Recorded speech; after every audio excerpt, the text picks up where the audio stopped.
We are counseled by voices that guide us, even when we are too embittered to hear. We are loved, loved, loved by the living love, living love. We are supported by hands that uplift us, even in the midst of all. We are urged on by eyes that meet us, even when we are too weak or needing. Embraced, touched, soothed, and counseled. Ours are the arms, the fingers, the voices. Ours are the hands, the eyes, the smiles. We are loved by an unending love. We are loved, loved, loved by an unending love, unending love. We are loved, loved, loved by an unending love, an unending love. Shema Yisrael, Adonai,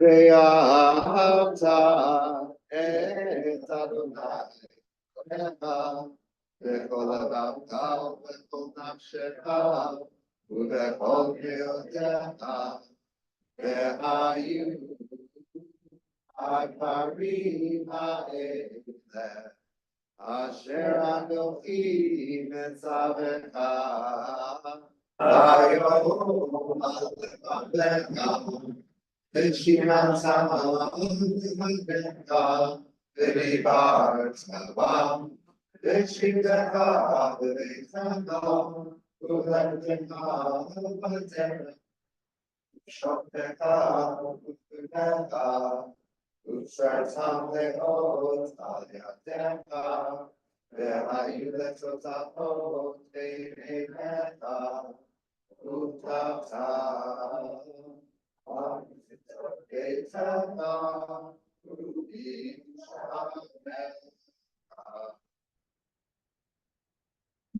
Page 65.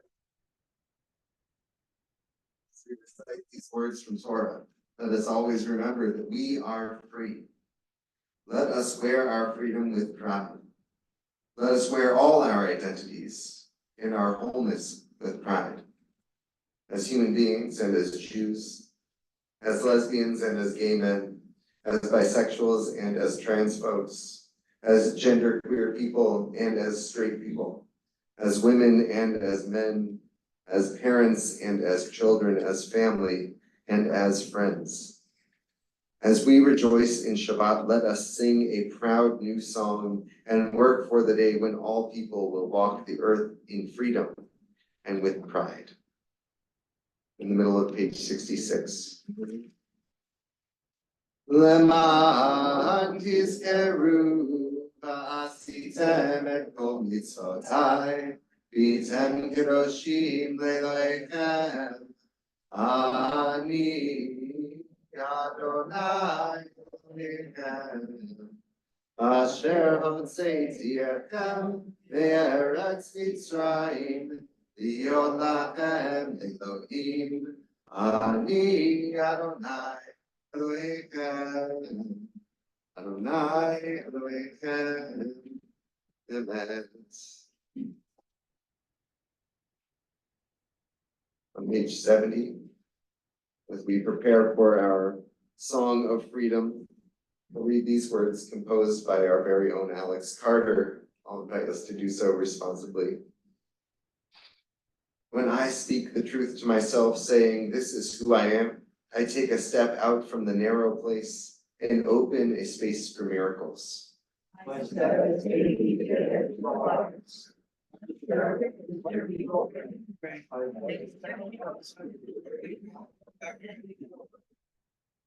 When I speak the truth to family and friends, saying, "These are the ones I love," I join beloved others on the journey.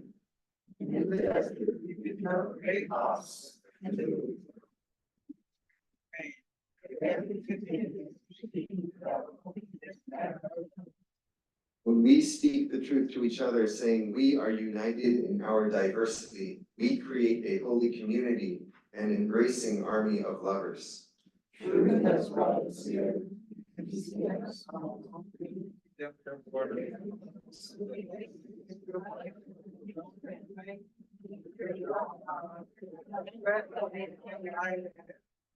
When we speak the truth to power, saying this is who we are, we reach back to help those still stifled in Mitzrayim or poised at the shore.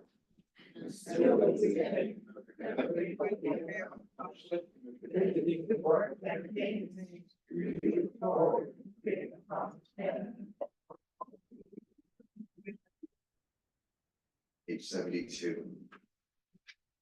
Ozi vezimrat Yahweh vayelili Yeshua. Ozi vezimrat Yahweh vayelili Yeshua. Ozi vezimrat Yahweh vayelili Yeshua. Ozi vezimrat Yahweh vayelili Yeshua. Ozi vezimrat Yahweh vayelili Yeshua. Ozi vezimrat Yahweh vayelili Yeshua. In a moment, we'll continue with the Amidah, the section of our service that we recite privately, quietly to ourselves at our own pace. As we go through these words, which begin on page 88, I invite you to use the words of the Siddur, whether it's in this section of the Siddur or not. Whichever language is speaking to you this evening, or to use whatever words are filling you up on this Shabbat. I want to invite you as well to take a look when you get to the Modim prayer, the prayer of gratitude towards the end of the Amidah, to also turn to page 370, 371, where you'll find a special insert for Pride Week in our Amidah prayers. I invite you to rise as you are able. We'll sing the first line aloud together, and then continue privately through page 106. Adonai sefataytita ufia giteilatecha.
If you're still davening, I invite you to do so. Continue at your own pace. Take your time. We're going to continue on page 106, praying that whatever words we just prayed were the right ones for right now, were acceptable to the Infinite One. Iu l'ratzon imrefi ve'yon libi lefanecha. Iu l'ratzon imrefi ve'yon libi lefanecha. Adonai Tzuri, Adonai Tzuri, Adonai Tzuri, Veko Ali. Adonai Tzuri, Adonai Tzuri, Adonai Tzuri, Veko Ali. Yiru levatzon, Yireki, Ve'yon libri lefanecha, Yiru levatzon, Yireki, Ve'yon libri lefanecha. Adonai Tzuri, Adonai Tzuri, Adonai Tzuri, Veko Ali. Adonai Tzuri, Adonai Tzuri, Adonai Tzuri, Veko Ali. Take a moment to pray for those who are in need of healing. The words for our Mishpachah this evening are on page 117. I'm going to read through our congregational list of those who are in need of some form of healing, body, of mind, or spirit. And then if you have any names to add, I'll look around the room and invite you to speak those aloud. And if you're joining us on Zoom, please put those into the chat so that they might be read aloud as well. We're sending our prayers of healing this Shabbat to Georgia Korn, Catherine Tarabokia, Morris Umansky, Sheila Goldberg, Carrie Levy, Lynn Gelser, Noel Elliott, Stacy Carbondone, Peter Bouchard, Cinnamon Snipes, Dr. Joseph Cullen, Lily Weinraub, Lee Ann Miller, Frank London. To those names we add. Irene Wander, Carl Stockton, Danielle Bernstein, Ellie K. Dean Pollinger. Harry Brusky, Adam Marcy, Abby Clark. Jack DeJoya. Marjorie Keeler. Sue Greener, Cordell Olive, Audrey Roth, Sue Wagner, Mindy Steiner, Maureen Bray, Bob Enston. in community with our queer ancestors, most of whose names are lost to us, forgotten, or even deliberately obliterated. May we be blessed and healed in free and open ways, not always granted to those who went before us. May we come to know a time of complete healing, and may we share this healing with all the world. In the name of all who have been forgotten, as a blessing for all queer folk who are here, and for all those who are yet to come. Now let us say, Amen. Baruch atah Adonai Rofeh HaCholim, blessed are you, Adonai, who heals the sick. In addition to everything that is going on this month, this week, we are also towards the end of the Omer, the period in between Pesach and holiday of Shavuot.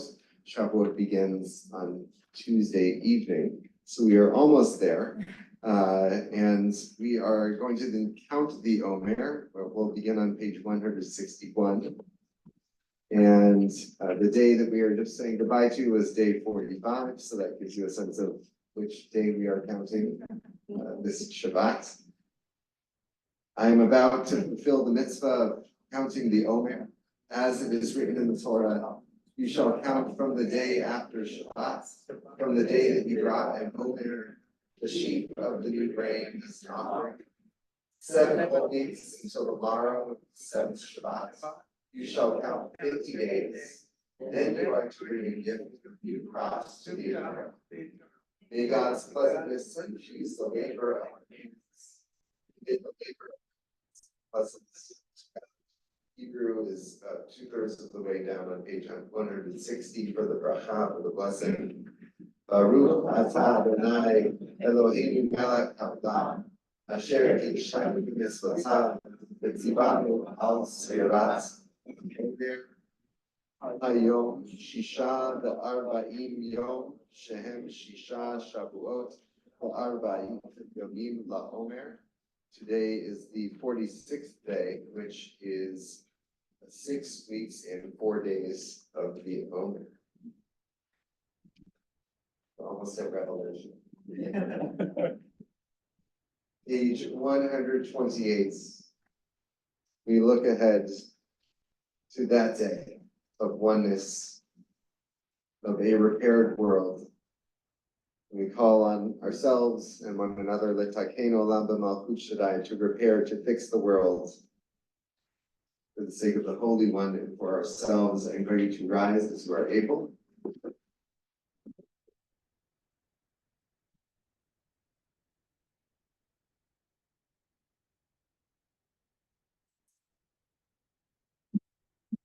Aleinu l'shabeach l'adon ha'kol, l'ateitu la'aletzeh v'rishit, shalom asanu v'yavasol, v'lo samanu v'shmachota v'nam, shalom samtogenu kanem, v'lo kamenu v'olam.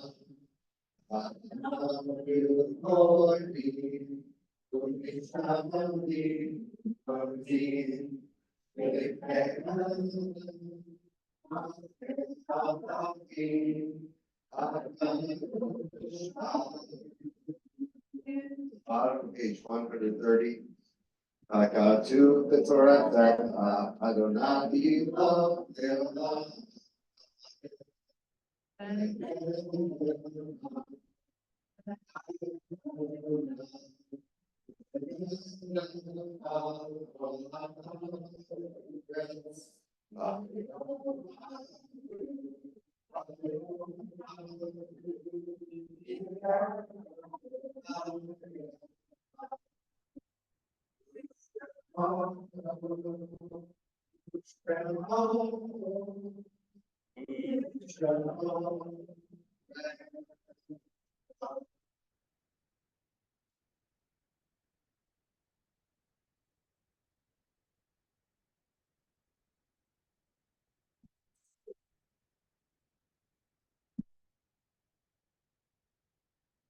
Meditation before Mourner's Kaddish on page 135. Sister that I never held near, comrade that I never embraced, your memory is almost lost. The one we don't talk about, the loving one who never married, the one for whom no Kaddish was said. Your loneliness calls out to me. I know of your struggles. We are not strangers. And if my path is easier, I will not forget who walked it first. We call you to mind. But did you not sometimes think of us, your children, friends, lovers across the years, those who would follow and think of you, and bless your memory, and call you to mind? With Ruth and Naomi, we will not forget you. With David and Jonathan, we will not forget you. In the name of God, you are our brothers and sisters, and we ask that you be remembered for peace. As we did with Mishpachah for our list for Mourner's Kaddish this evening, I'll read through our congregational list, and then if there are any names to add, I invite you to do so by speaking them if you're in the room, or typing them into the chat so that they might also be read aloud. We're sending our comfort, our embrace to Joel Barrelson on the recent passing of his father, Stu Barrelson. May his memory be a blessing. We remember those whose yard sites, the anniversaries of their death, are observed by our members in the coming week. David Cobden, step-grandfather of Jeffrey Burns. Jan Dickstein, mother of Joel Barrelson. Giselle Munzer, mother of Al Munzer. Clara Sachs, grandmother of Thomas Sachs. Leo Stern, uncle of Larry Nitt. Bill McCrate, friend of Ruth Potts. Holly Less, mother of Martin Less. Sidonia Snyder, grandmother of Francis Snyder. Alfred Lehman, cousin of Michael Hopp. Brian Marigoff, cousin of Larry Nitt. Leonard Snyder, father of Francis Snyder. Murray Backelman, father of Cookie Backelman. Alexander Cohen, uncle of Larry Nitt. Harry Karen, grandfather of David Fox. Sigmund and Gisela Redmond, maternal grandparents of Bruce Horowitz. To those names we add. God, Mrs. Toronto's father, Leon. Michael Usher. Judy Griffith. Mickey Shore. My mother, Anna Marion, Mama, and my father, Peter Henry.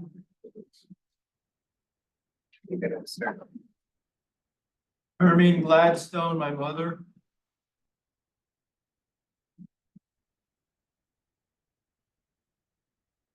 That's, I don't have any others. During a period of mourning or observing the yard sites, invite to rise in body or spirit as the congregation. Turn us to page 141 to recite these words of comfort to you, the mourners. Amakom yinachem etchem b'tok sha'ar v'leit Zion v'Yerushalayim. May God comfort you among all the mourners of Zion and Jerusalem. If it's your custom to rise alongside the mourners as we recite Mourners Kaddish, I invite you to do so at this time. And we turn to page 142. Yitkadal v'yitkadash shemei Rabbah. De'alma divrach v'yirtzeh v'yamlich malchuteh. V'chayakon v'yomethon v'chayed v'chol Beit Yisrael. V'agalau b'zman kariv v'yimru. Amen. Shemei Rabbah mevarach ve'alam ve'almayim. Yitbarach, Yishtabach, Yitpa'ar, Yitraman, Yitnaseh. Yitadar, Yitaleh, Yitalal, Shnei, Kushah, Yiku. Eila, Minkol, Birchatza, Vishirata, Shushbekata, Benechemata. Damiran, Be'alma, Vibru, Amen. Yesh, Mama, Rabba, Min Shemaya. B'chaim, Aleinu, Ve'al, Kol Yisrael, Vibru, Amen. Oseh Shalom, B'mermal. Yaseh Shalom. Aleinu ve'al kol Yisrael. Yibru Amen.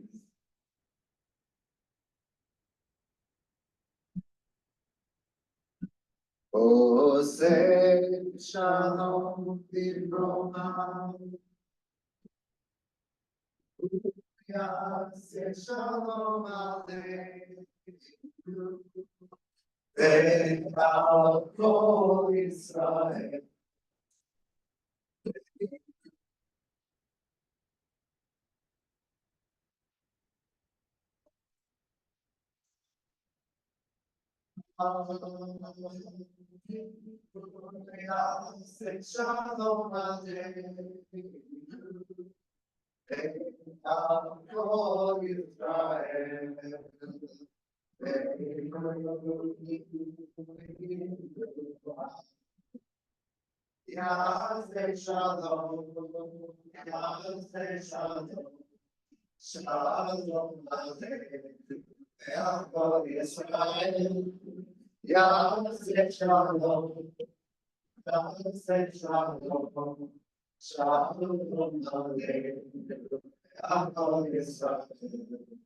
Yaseh Shalom, Yaseh Shalom, Shalom Aleinu, Le'am Yisrael. Yaseh Shalom, Yaseh Shalom, Shalom Aleinu, Le'am Yisrael. Yaseh Shalom, Yaseh Shalom. Shalom Aleinu ve'al Yoshvei Tzedek.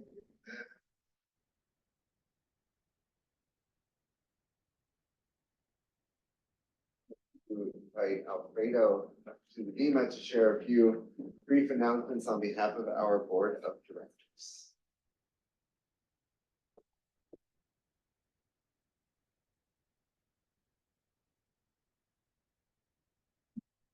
Thank you, Rabbi. Shabbat Shalom. And happy Pride to everybody. So I'm Alfredo Gomez. I'm the Community Affairs Director at Mishpachah. And on behalf of the board, I'd like to welcome everybody that is here in person and is also joining us on live stream. So we are very delighted to have you sharing Shabbat with us today. So we hold Shabbat services every Friday at 8 p.m. Happy hour is not always included. We also do services on the second and fourth Saturday of each month at 10 a.m. And our Shabbat morning service includes a shortened Torah reading and a lively discussion of the week's Torah portion, followed by Kiddush lunch.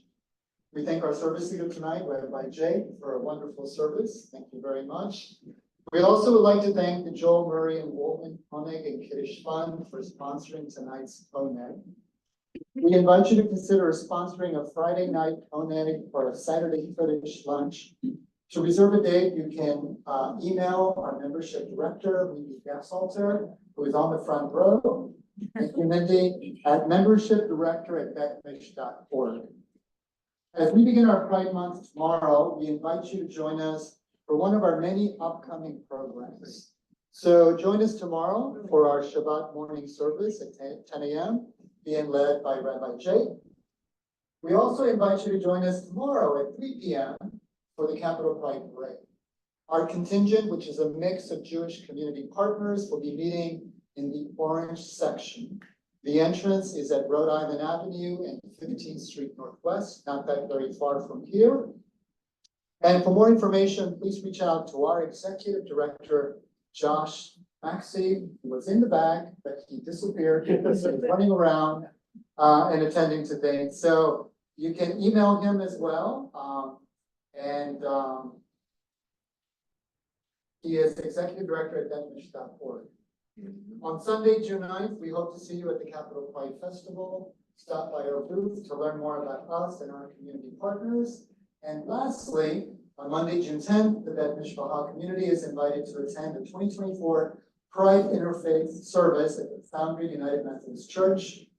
The service will begin at 7 p.m. During this annual service, there will be a moment to honor the life of our longtime Bet Mish member, Alan Arnis. So for more information on our Pride events throughout the month of June, please visit our website, betmish.org, or our social media page. If this is your first time at Bet Mish, we look forward to greeting you or continuing to chat with you at the end of service during our event.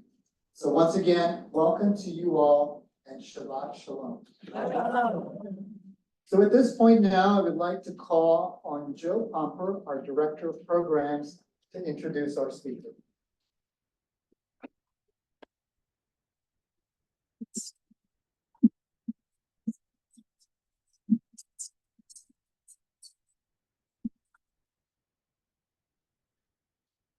Shabbat Shalom, everybody. It's my pleasure to introduce our special guest speaker this evening. Appointed by President Biden, Jessica Stern serves as a special envoy to advance the human rights of lesbian, gay, bisexual, transgender, queer, and intersex persons. Special Envoy Stern leads U.S. efforts to protect the LGBTQI+ persons globally from violence and discrimination. Prior to joining the Department of State, S.E. Stern led Outright International, a global LGBTQI plus human rights organization, as its executive director for 10 years. At Outright, S.E. Stern helped the organization secure observer status at the United Nations, release human rights reports annually, build the world's largest COVID LGBTQI plus grant-making program, and quintuple the budget. Before Outright, S.E. Stern was a researcher and advocate at Human Rights Watch, Amnesty International, and the Center for Constitutional Rights. S.E. Stern has a long history of multilateral engagement. She was a founding member of the UN LGBTI core group and of its secretariat. S.E. Stern successfully campaigned for the first UN General Assembly resolution to include gender identity and for successive Human Rights Council resolutions on sexual orientation and gender identity, leading to the establishment of the International Expert on Sexual Orientation and Gender Identity. S.E. Stern provided the first LGBTQI plus rights expert testimony in a UN Security Council ARIA. S.E. Stern has frequently served as an advisor to UN mechanisms, including as a founding member of the UN Women LGBTI Reference Group. S.E. Stern is a published author and is frequently cited in the media, and is the recipient of numerous honors, including the Crane's New York Business, Gay City News, and the Metropolitan Community Church. As an adjunct associate professor, Special Envoy Stern taught the first LGBTQI plus rights course at Columbia University's School of International and Public Affairs. Special Envoy Stern has lived in Mexico, the United Kingdom, and Uruguay. It is now my pleasure to welcome S.E. Stern for a few words.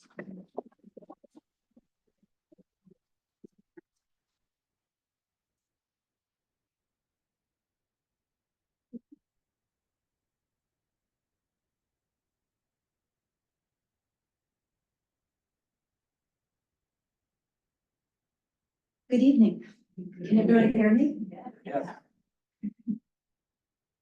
It feels quite challenging to give a US government speech after this beautiful service, but somehow we're gonna make it work. Let me just say Shabbat Shalom to everyone. I really can't tell you how much it means to be here with all of you this evening, especially after that extraordinary service. I feel moved and I am reflecting on the deep interconnectedness between Judaism and the movement for equity and equality for LGBTQI plus persons around the world. This includes our shared commitment to recognize and respect the inherent dignity of all persons and our appreciation of good food and a good party. As Joe said during his introduction, I'm the US Special Envoy to advance the human rights of LGBTQI plus persons. And I think I learned that the cool thing to say is Bet Mish. We don't say the full name. So I want to thank Bet Mish for inviting me to speak to you here tonight. And a heartfelt thanks to Josh, to Joe, and to Rabbi Jake for welcoming me here tonight so warmly. Joe tells me that there are members of the congregation who are retired Foreign Service officers or current government officials. So you probably know everything I'm going to talk about already, but bear with me. For those of you who are not familiar with the Department of State, you may never have even heard of the concept of a special envoy, much less a special envoy for the human rights of LGBTQI plus persons. So by way of context, this position was established by President Obama under 2015. The concept is quite simple. It was established to reaffirm the universal human rights of all persons, regardless of sexual orientation or gender identity. And I'm very proud to say the mandate now also includes people targeted on the basis of their sex characteristics. For those of you that are former State Department officials, you know we have come a long way from the years of the Lavender Scare at the State Department that led to the cruelty of the mass purge of LGBTQ employees from the department. And I'm grateful to say that that experience is in the past, and we now have designated senior officials who are working to ensure that US foreign policy is LGBTQI inclusive foreign policy. So what is a special envoy for LGBTQI rights? Does anyone want to guess? Well, I get to come to events like this, which is pretty great. But my mandate is quite simply to protect LGBTQI plus persons from violence and discrimination as the US lead on LGBTQI related foreign policy, or as the lead for LGBTQI inclusive US foreign policy.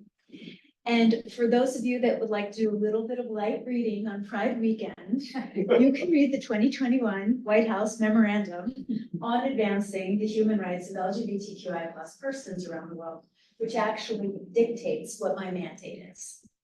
In a nutshell, there are 5 core concepts.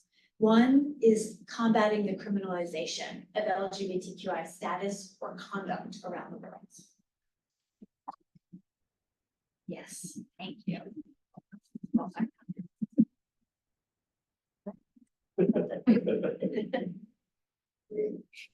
No one has ever accused me of being too tall for a microphone. I'm gonna try angling it and maybe the people online. can hear this. Is this better? You can hear me? Great. Okay. So what was the first concept in the presidential memorandum? Who heard? Criminality. Yes, fighting criminalization around the world. Very good. Person in the 3rd row, you're paying attention. A second concept is one that I think a lot of us think very deeply about, which is protecting LGBTQI plus persons who are refugees and asylum seekers. A third concept is ensuring non-discrimination in the US government's foreign assistance. So this matters because we want to ensure that US taxpayer dollars aren't inadvertently spent to perpetuate or institutionalize discrimination. The fourth concept is to respond swiftly to human rights threats against LGBTQI plus persons abroad. And the fifth piece goes back to something that I think we were talking about in the service tonight, is the concept of working in community. So one of our mandates is actually to forge coalitions, religious organizations with other nations, the private sector, with civil society, to advance the urgent work of protecting LGBTQI plus persons everywhere. So with this mandate, you might be wondering, how are LGBTQI plus people doing around the world? Not an easy question to answer. And sometimes you might read the news and feel like you have whiplash. You read about a success in one moment and a setback in the next. And the truth is, if you feel a little confused trying to understand how our community and how LGBTQI plus people are being treated, it's because success and backlash are happening at the same time, sometimes in direct relationship to one another. So I'm going to start by talking about success, because it's Pride weekend. So we're going to start with successes. Can anybody guess how many countries decriminalized homosexuality over the last 2 years? Be brave, throw out any number, but not the really high numbers, because then I'm going to disappoint you. 5, 7, 30. 30. You're an instigator. Okay, one person I think over here got it. 7, did I hear 7? Very good, a round of applause. That was an excellent guess. So homosexuality has been decriminalized in Mauritius, the Cook Islands, Barbados, Dominica, Singapore, St. Kitts and Nevis, and Antigua and Barbuda. And what you might be noticing when you hear those countries is that they span 3 regions of the world. So this notion that you sometimes hear, this myth that we sometimes hear, that LGBTQI progress is limited to one part of the world, it's simply not true. Progress is happening everywhere. A second point that gives me hope and inspiration is that 2 countries legalized marriage equality this year. I can see this is a smart audience, so I'm going to ask, does anybody know either of those countries? Malta. Okay, I actually can't hear well. I heard Malta, and who else? Greece. Greece, yes, Greece is right. Not this year. But you're very smart too. It's a small European country. Estonia, all right. Estonia, Liechtenstein. right? Liechtenstein. So anyway, and what country is on the precipice, an Asian country that's on the precipice of legalizing marriage equality? Anyone know? Indonesia, South Korea. Taiwan already has marriage. Thailand? South Korea, it's not there. Thailand. Who said Thailand? Oh, very good, third row again. So Thailand's House voted overwhelmingly to pass a bill to legalize marriage equality, and we're waiting to see what happens as it wends its way forward. The third success I want to highlight comes from a space you might not think about very often, which is the United Nations Human Rights Council. So this is the highest body of United Nations member states dedicated to thinking about and advancing protections for human rights. And in that body, this year, the Human Rights Council passed its first ever resolution on the rights of intersex persons. And not only is this an enormous milestone for the struggle for intersex rights everywhere, there's an asterisk on this victory that is breathtaking. And the asterisk is there were 0 no votes on the resolution. I can see this is a room that understands the concept of voting projection. That never happens, right? So this shows that we can progress even in multilateral spaces, which is exciting. And I think we know how we've achieved these victories. It's LGBTQI people demanding justice for themselves. It's LGBTQI organizations standing up and charting a vision. It's governments and religious organizations saying we know right from wrong and we will pursue justice. So that's the good news, but the bad news is there too, right? And that's why we celebrate Pride, because we take stock on our successes, but we also say that the work is not done. So I'm going to tell you about some of the places that have been of concern. Maybe you've read about some of these places in the news. On February 28th, Ghana's parliament passed the quote, Human Sexual Rights and Family Values Bill. And this bill would threaten all Ghanaians constitutionally protected freedoms of speech, press, and dissent. On April 3rd, the Ugandan Constitutional Court issued a unanimous ruling, 200 pages long, on the Anti-Homosexuality Act, which upheld the vast majority of the act, including its death penalty for so-called serial offenses, and a 20-year prison sentence for so-called promotion of homosexuality. Reflect for a moment on what could be categorized as promotion. It's such a broad concept and so vaguely defined that it could be applied to almost anything. So if we were having this conversation and we were sitting in Kampala tonight, we would not be feeling so safe and secure. We would be wondering if we would be held criminally liable just for coming together and creating a safe space for LGBTQI+ people. And on April 27th, the Iraqi parliament passed amendments to the existing anti-prostitution law that would impose severe criminal penalties on LGBTQI+ persons, including prison sentences of up to 15 years for same-sex relationships. If you have read about LGBTQI issues in Iraq, then you know that the LGBTQI community of Iraq did not need this law to be unsafe. Text. And as these examples show, Pride Month is not just a time for celebration, but it is also a time when we must recommit ourselves to the struggle for fundamental equality. So, as these trends show, the Department of State's work on inclusive foreign policy is needed. This year, the Department of State adopted the theme Pride and Protection, the human rights for LGBTQI+ persons around the world. And the theme is a reminder. It's also a Jane Eyre reference for anyone who's a Jane Austen reference. People ask, why didn't you say Pride and Prejudice? We were going for a positive framework. But the theme is truly a reminder, not only of the constant danger that LGBTQI+ persons deal with just being our authentic selves, but also of the importance of the efforts we make. Congregations like this one, services like this one, efforts like in the Department of Health and Human Services, where we have representatives here tonight, or the State Department, or in the many other places that mark this month by speaking out and doing the right thing for LGBTQI persons' equality.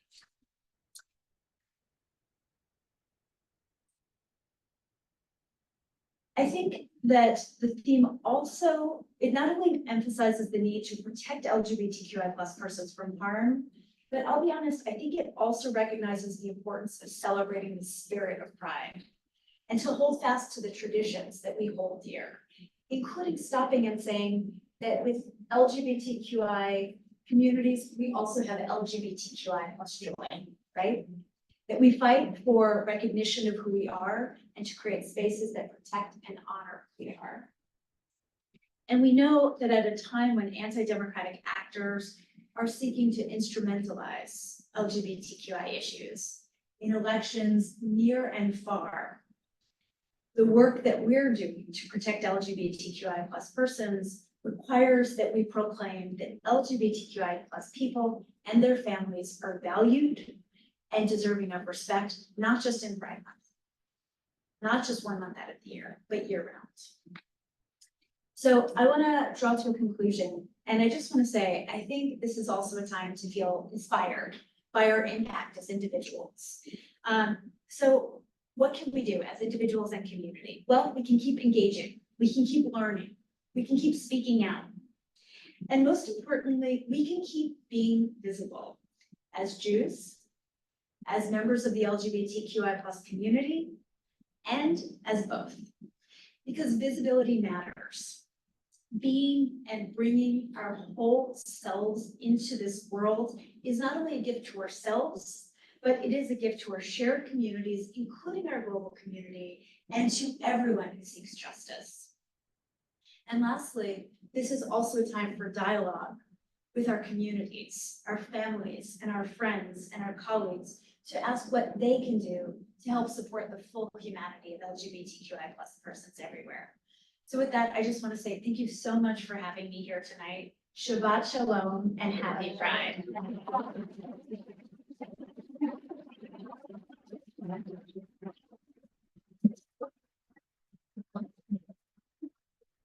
Thank you, Special Envoy Stern, for your moving remarks. Very heartfelt. Are there any questions for the Special Envoy? I have a question. I'm one of those retired American diplomats, so it's related to that. It's an honor to meet you. I've read recently that in the budget compromise, there's a line that forbids flying the pride colors on any US government building, which I assume means any US embassy. And as a diplomat, I was very proud when we flew it over our embassy. But how is the State Department handling this? Does this mean you can't display it inside the embassy? Does it mean that an officer and staff can't fly it from their own home? Can you not put it on a printed material? What's your name? Barry. Barry, thanks for your question, Barry. How do you generally do this? Do you take a few questions at a time or one at a time? Okay. Barry, you didn't want to start me off with a softball question? Setbacks and. Is this, can you hear me? I can also take it off. Just hold it. I can hold it, yeah. I can hold Yes, it. Yeah, thank you. let's do that. Thank you. Is this better? Yes. Okay, excellent. So what Barry is referring to is the FY 2024 Appropriations Act.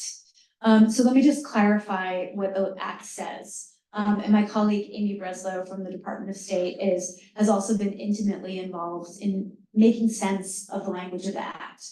What the act actually says is that no flag other than the US government flags, the official flags of the US, such as the American flag, the POW flag, a state flag, can be hung over any in any facility of the State Department. So it's a little bit different because it doesn't actually single out the Pride or Progress flag. It also doesn't single out any other flag. It doesn't single out the Black Lives Matter flag. It doesn't single out the Confederate flag. What it says is only US government flags. I think that's an important distinction. because there's a fear that this is only about LGBTQI issues. And there's a fear that it's only about policing and backlash. I actually think there's a broader conversation around it. But to Barry's question, no, it doesn't mean that you can't engage with the flag. So while you can't have a pride or progress flag draped over the front of a building, hanging on the flagpole in front of an embassy or a residence, there's a lot of other things that you can do. For example, you can display, light up the embassy in rainbow colors. And if you go online or you're on social media, oh my goodness, the embassies have gotten really creative and they look good. They look really, really good. There are embassies that have put up hearts in all of the windows to represent the commitment for equal love for all people. Inside the embassies, there are no restrictions. There are also no restrictions on putting a rainbow flag on a poster or marching in a pride parade with a rainbow or progress flag. So there's a lot of latitude, but on this, I want to be really clear. US foreign policy has to be LGBTQI plus inclusive. And we can't be reduced only to symbolism. We also have to do the substantive work. So yes, the flag matters. We want to get it right on the flag, and we definitely don't want to experience any forms of discrimination on the flag. But the real question for me is, are we making our foreign assistance LGBTQI plus inclusive? Are we having the hard conversations, government to government, behind closed doors, and occasionally in the public domain when it rises to that level? And all of that work is continuing. Thanks for the question, Barry. Please. Would you mind saying your name as well? Yeah, James, did your position survive during the Trump administration? My position was established by President Obama, dormant under President Trump.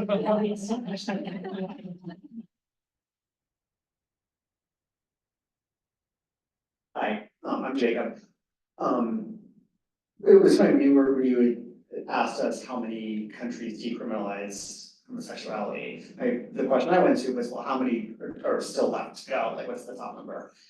So what is that number? And then this may be subjective because there are, I would imagine, like the United States, there are laws that are on the books but not really enforced. It would seem like those countries you would be easier to decriminalize anyway. So like, what are those those numbers? Depending upon the often contentious definition of a country and a law. Not so easy, it's roughly 65, which is amazing, because when I started this work, it was around 89, and knowing that I'm only 21, that's really, but there's been generational changes that are remarkable. And the fact is that every year we're seeing that number drop lower. We won't be satisfied until there's not a single sodomy law anywhere in the world, but we've made enormous progress. When you were speaking about Uganda, I wonder if you could just update us on LGBTQ asylum seekers and where that stands with our current immigration policy. I'm sorry, I didn't catch your name. Stuart. Stuart. The truth is that there are a lot of LGBTQI plus people in Uganda that don't feel safe in Uganda anymore. And it's not just Uganda. Any country, to Jacob's question, that has a sodomy law on the books, or where there's a, sociocultural discrimination that makes people unsafe, inspires them to wonder, is there somewhere else that I can go and live safely? Our office works really intensely with asylum seekers and refugees.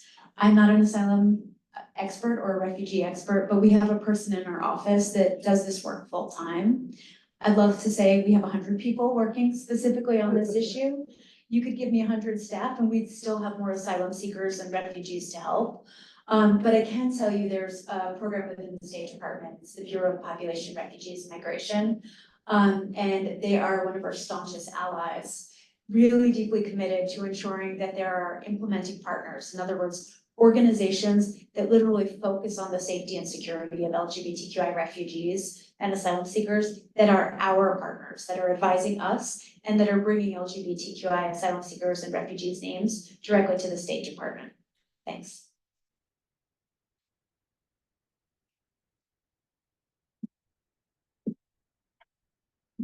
Hi, my name is Erica. As a lawyer in private practice, one of the things that I fear and think about a lot is the civil issues, family law and property law that in the United States, same-sex couples enjoy the status.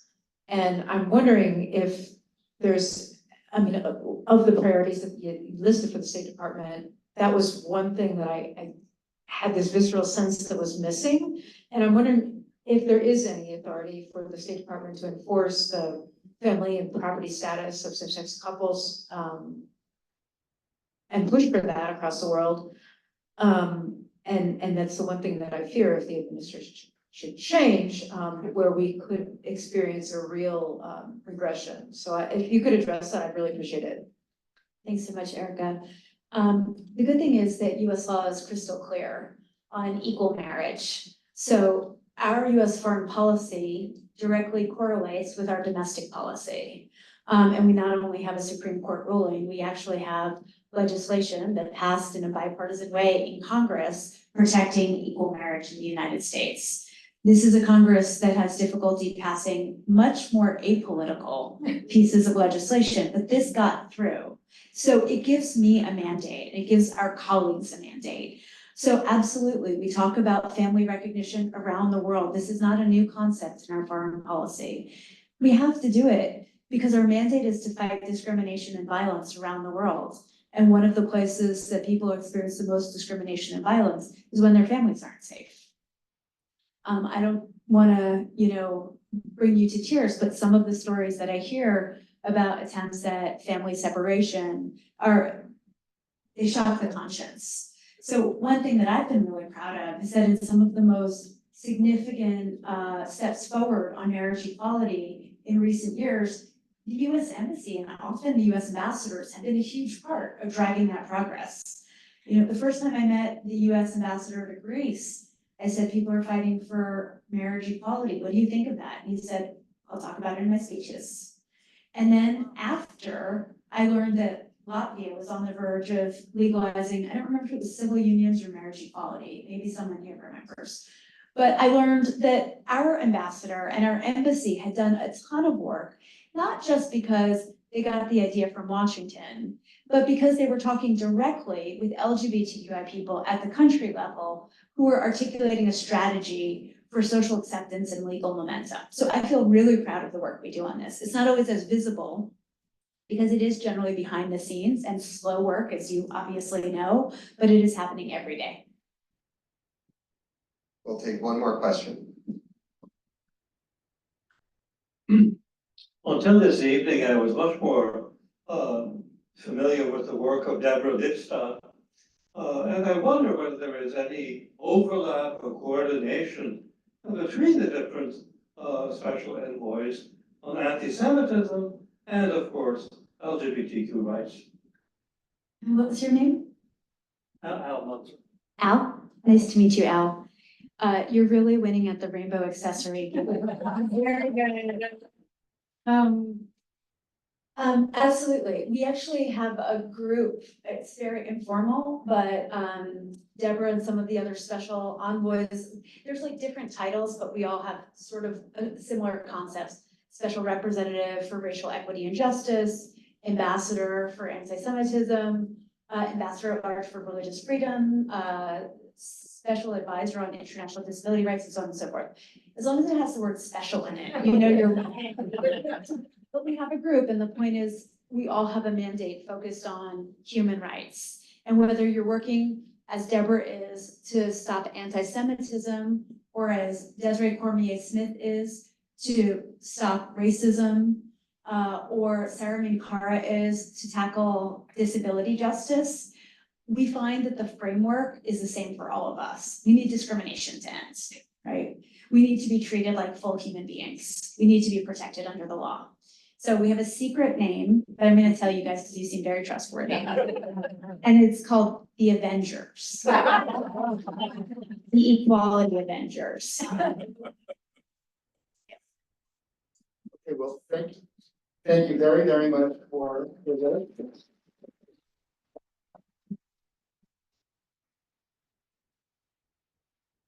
I can't imagine a better way to kick off Pride Weekend than to hear your words, so thank you very, very much. And I have to add, personally, as another one of those retired Foreign Service officers, having your position at the State Department is unbelievably important and meaningful. So on behalf of Beit Mishpachah, I'd like to present you with a certificate for all the work that you're doing and just how great it is.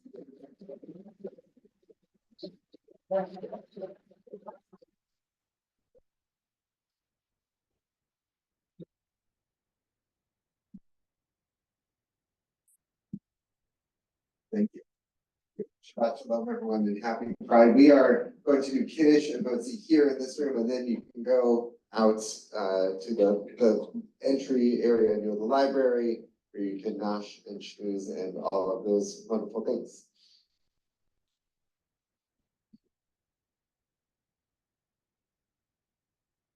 If you need the words, they're on page 124.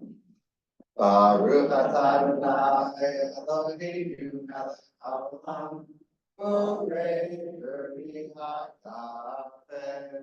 Baruch atah Adonai Eloheinu melech haolam, asher kishanu mitzvotav v'rasa b'anu, v'shabat kodsho v'ahav v'ratzon v'yilai.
Yeah, it's.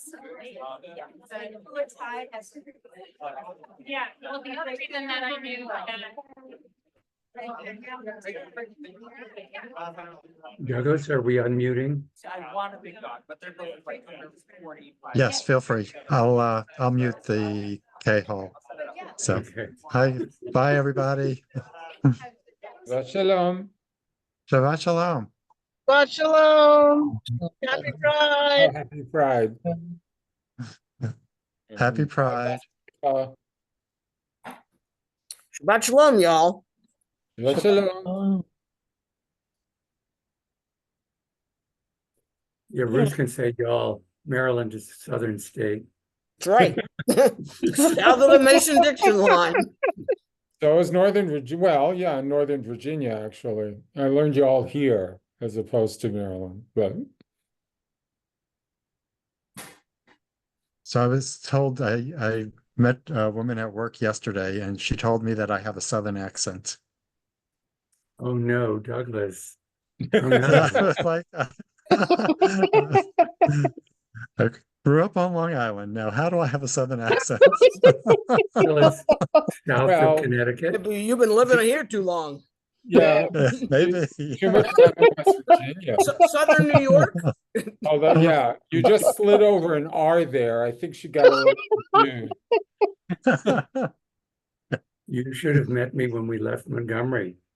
All of us had very, very deep accents. And then we lost it. Huh. All gone. It does change. Yeah, we moved to Napa and people had general American accents or California accents, whatever. Whatever. In North Dakota? Michelle, I don't know you. Oh, what's that? I don't know you. It's nice Are to you meet new to- you. Are you new to the shul? No, I've been a member for a year. I've been coming for about a year and a half, maybe Oh. longer. I forget how long. So yeah, One, but one of my sister's students. I am one of her students. So Michelle, are you moved in Greenbelt now?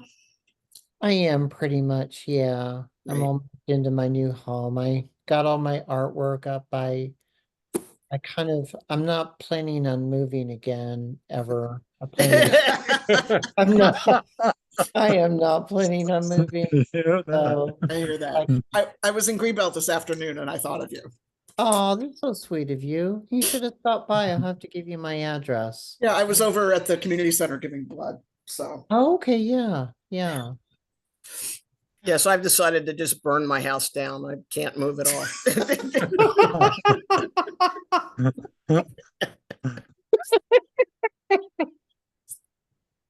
Oh, you kill me. All right, Shabbat Shalom, everybody. Shalom, happy That's Pride. Well, I was my usual bad patient self with my dentist yesterday because there's a spot on one of my teeth, a little black spot that they're going to watch. And I said, you mean even my teeth have freckles? Did they get it? Oh yeah, he said, well, and because, my arm, I have tons of freckles. And he said, well, I guess if you go out and smile while looking at the sun, that's a possibility. Yeah, this dentist, he always has the last word. He's fine. That's fun. But yeah, I think I have all my teeth still. The rest of my faculties no, but Well, you're ahead of me. So. Yeah. Apparently, I just got an okay for implant surgery. So, ooh, yeah. This was after talking to the dentist and saying, I don't think I can handle another surgery. no. Oh. Well, my implants are in my back, so a little different. And, we had a heat wave here this week. Oh, that's right. I think they're still under the heat dome southeast of us, but it cooled down yesterday. I mean, it was after I went to the dentist, I went out running errands and I went, there's a breeze coming off the bay. Wednesday night I walked with Bayland's front runners, but we meet up in the hills and it was probably close to 90. And I know, yes, it's a dry heat, whatever. Humid for us though. And only the old men showed up. The children were not there. We don't know why. They're afraid of the heat. I wonder if they don't tolerate it as well. Douglas, you can co-host make one of us hosts. You're absolutely welcome to stay and chat, but if you don't want to, there's a way to actually handle that. So. That's okay. So I don't mind. So. Oh, good. Are you in West Virginia tonight? Thank you. Yes, Douglas, I'm in what have West you been Virginia. up to? Oh, So, um, Douglas, what have you been up to? yes. What have I been up to? Yeah. Um, hmm, let's see. Just you know, doing things around the house and um, running up and down the road between West Virginia and Tacoma Park. So, How long and, is it? it's an hour and a half. We- So well, it's not terrible. So, but yeah, we went to Tacoma Park this morning, and now we're back here. So Right. so it's yeah. So we could do it. We can go there and check on the apartment and the building, and come back. Hmm. So Well, at least you don't need to use the metro. Apparently, I don't know for how long you don't well, have I'm service. back. Oh, right. Yeah. So I do have to use the metro. I'm going into the office 3 days a week. And so for those 3 days, I stay in Tacoma Park. Hmm. And yeah, it's taking about an hour to get to the office and an hour and 15 to get back. And how far is it compared to West Virginia? Since it's the same Oh, commute. well, I haven't gone to the office from West Virginia yet. I No, just, no, no, no, no. I meant that your commute into the office from Tacoma Park is about the same as your commute between Tacoma right. Park and West Virginia. Something about that's not right. I know, right? Yeah. So, yeah. But the Tacoma station is only closed to the end of June. So I've Ah, only got a few more weeks of that, so, yeah. well, at least, Now, Mitchell, what you may not know is that Mhm. Douglas and I were in a race together several years ago in someplace called Maryland. He beat me. I thought we tied. Didn't we? Didn't we? We may have tied. I don't know. I thought you came in ahead of me by a step or two. Yeah, That was fun. That was a lot of fun. it was, yes. Mhm. Yeah, No, I did It was, not know that. yeah. yeah. I'm glad to hear you're running. Oh, not Warren. running. No, Okay. I'm walking with the group. Okay. So, well, that's good too. So, yeah. Mhm. Yeah. Yeah. All right. No more running for me. I Okay. realize my name does show up, but Michelle, I'm Mitchell. hi, Mitchell. It's good to meet you. Nice to meet you, because we've seen you now for several weeks, and I know. Yeah, I'm having gender reassignment surgery in 8 weeks, so I have Oh, to wow. take care of getting, without being too much information, I have to get all the hair removed Mm. for when they do the surgery, and it's about done. It should be done by the end of June, but it may take longer, but I really have no option about it because you can get all kinds of infections afterwards. So anyway, usually if I attend in person, I get home so late, I'm not up early enough to get to the spa to get it done. So I've been attending online at home. There's probably more information than you wanted to know, but but that's why I've been attending virtually rather than in person. oh, since That's a big step. Good for you. Oh, thank you. I've been waiting my whole life for this. I tried in 1986 and was turned down because I was under my parents' roof, and I tried again in 1989 and was turned down. They weren't really doing many of those back then, and I've been dressing secretly as a girl since I was 3 or 4. I mean, I would pray to God every night as early as age 3 that God would turn me into a girl in the morning. So Mm. this is kind of a dream come true. I never thought I would see this happen. I never thought I'd see marriage equality happen in this country, for goodness sakes. I mean, I know there's a lot of bad stuff going on, but this is a dream come true for me. We've come a long way. Yeah, There's still a Yeah. lot more to do. yeah. Did you see the movie The Danish Girl? No, I have it. I have not seen it, but I know about it. I know about it. I've Well, been meaning to watch it. if you see it, pay attention to who is called the Danish girl. And it's not the actor you think it's called that. Oh, really? Okay. Yeah. And that's why when they were putting him up for awards, I thought, well, he's not the titular character. The actress playing his wife was called the Danish girl. Oh, I wondered about that. I wondered. And I mean, he is the one seeking reassignment. Yeah. But did either of you two see it, Douglas? Yes, So, I did not catch Yes. that, but yeah, I saw it. you Yeah, know, I didn't catch bit of that either. history, Yeah. Mhm. because it's based on the real life of the Yeah, Irish it's for people. surgery. No. But that was a few years ago.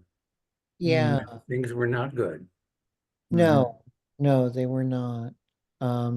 I mean, I guess that is the one good thing that I've had to wait is they've perfected the surgery so well, and the recovery time is a lot quicker. It's gonna take me about 12 weeks to heal. Mm. So I'll be out on FMLA, and I'm blessed. I have some savings that I can take care of things okay. But Yeah. I won't even be able to drive for about a month. So yeah, I'll be home just taking care of myself full time for at least the first month, and then somewhat, and then pretty much all 12 weeks. I'll just be taking care of myself before I go back to work. So Actually leads into my question. Douglas, I'm assuming this would fall under the Bikur Cholim. Yeah. So, Michelle, is there anything you could need from the synagogue? yeah, I might. Paula Morris and Deb Hyman are taking me up to the hotel that I'm gonna go to before I get to the hospital. I won't be able to drive. And then I have a friend who's driving me home. And I have a friend who, Mary Hubbard, who's a member of Bet Mishpachah. She lives directly across the street from me. It's total coincidence.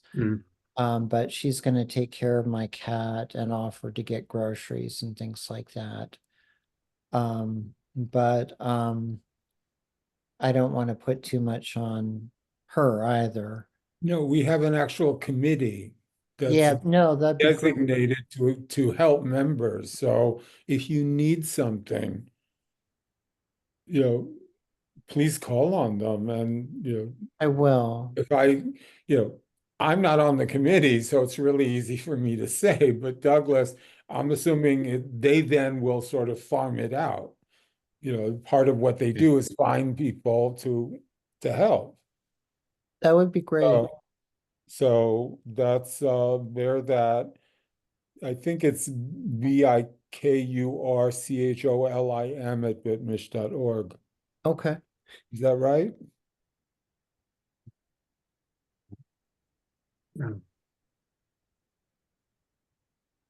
Yeah, it's a pretty major surgery. I'll be in the hospital for about 4 to 7 days, and then they're transferring me to like an in-between unit in the hospital for another 4 to 7 days. So I could be in the hospital for up to 2 weeks.